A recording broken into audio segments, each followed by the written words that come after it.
It was an interesting week for gender specialists and university professors as they gathered at the Novotel Hotel in Dakar, Senegal for a 3-day partnership meeting on the theme Gender and Leadership in Africa.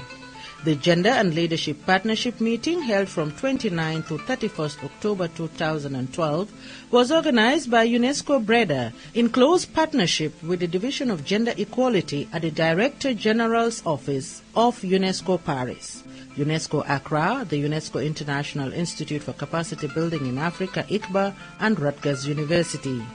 This meeting brought together the universities of Ghana, Liberia, and the Gambia as an attempt to strengthen existing gaps and help develop gender leadership programs within the 3 different universities.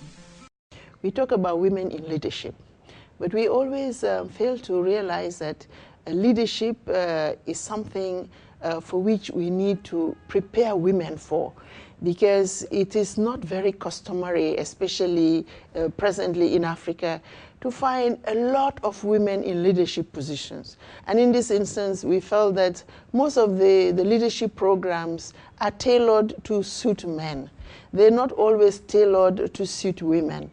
And so women would go through training, leadership training, but it's always within a context that is more appropriate for men.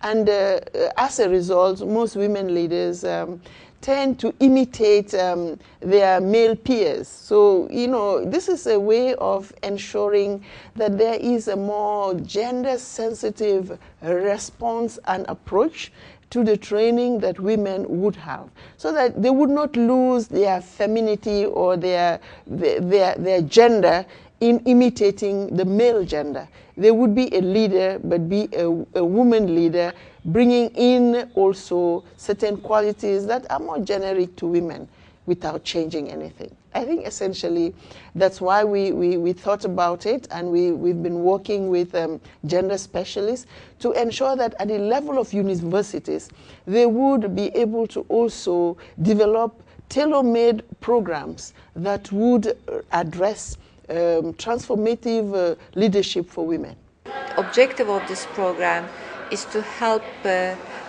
transition African women. We will start with 3 specific countries, Ghana, Gambia, and Liberia. It intends to build the capacities of women to transition from local level decision making, policy making,